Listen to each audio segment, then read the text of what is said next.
Monsieur Chassaigne, c'est à vous. Et oui, c'est 2 minutes la question, 2 minutes la réponse. Si vous aviez prévu 4, c'est trop long, Monsieur Chassaigne. Merci Madame la Présidente. Pourquoi reprendre aujourd'hui, Madame la Ministre, une proposition défendue depuis tant d'années par les députés communistes, et pas une seule fois, pas seulement déposée, retenue et discutée dans 3 niches parlementaires en 2009, 2011, 2016. 3 PPL discutées, argumentées et rejetées. Aujourd'hui, le président de la République parle clairement de prix plancher. Je dis chiche. Pourquoi alors, selon vous, des rejets réitérés sous le prétexte de bolchevisme, d'agriculture administrée, de contradiction avec les règles de la concurrence, vérité en deçà des Pyrénées, erreur au-delà. En 2009, m'étaient rétorquées les règles de la concurrence. Je lis. Dans son avis du 2 octobre 2009 sur les secteurs laitiers, l'autorité de la concurrence estime que, sans préjuger de ce que l'examen d'une saisine contentieuse révélerait, l'émission de recommandations de prix au niveau national, voire au niveau régional, par l'interprofession représente un réel risque juridique au regard des règles de la concurrence. Est-ce toujours valable? En 2016, m'était rétorqué l'article 101 du traité sur le fonctionnement de l'UE qui interdit, je cite, de fixer de façon directe ou indirecte les prix d'achat ou de vente. Est-ce toujours valable?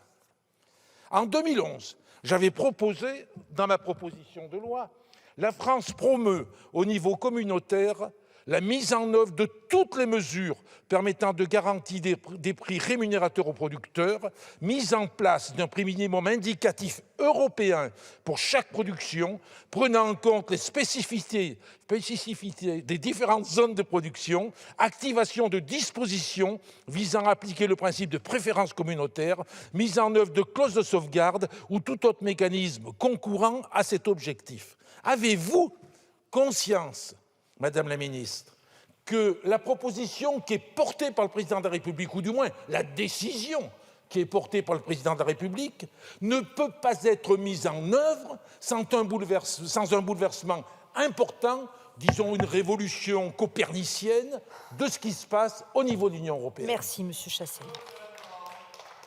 Madame la Ministre.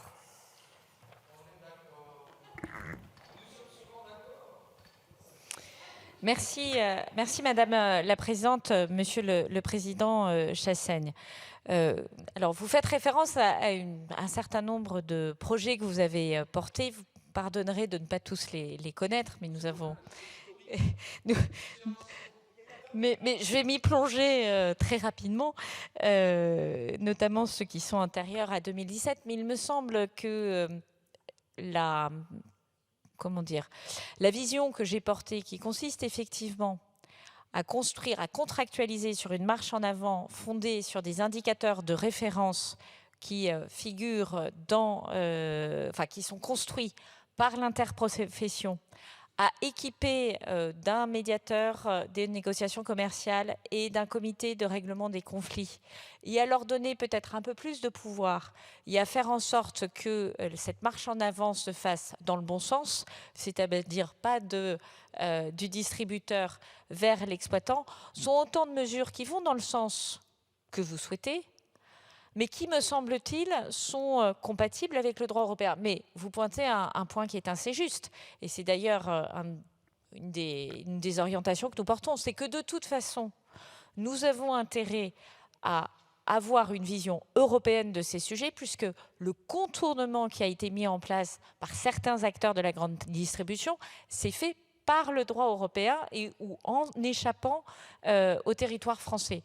D'où le choix du président de la République de porter ce combat aussi au niveau européen.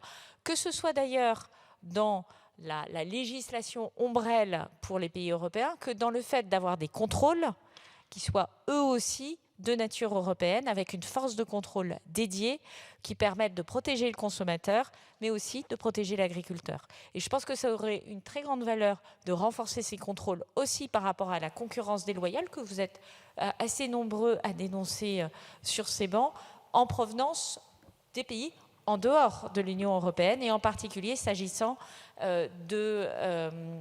Je suis encore en retard. S'agissant de l'emploi d'hormones, d'antibiotiques dans l'élevage ou de phytosanitaires dans l'agriculture. Je vous remercie. La parole est à Monsieur Paul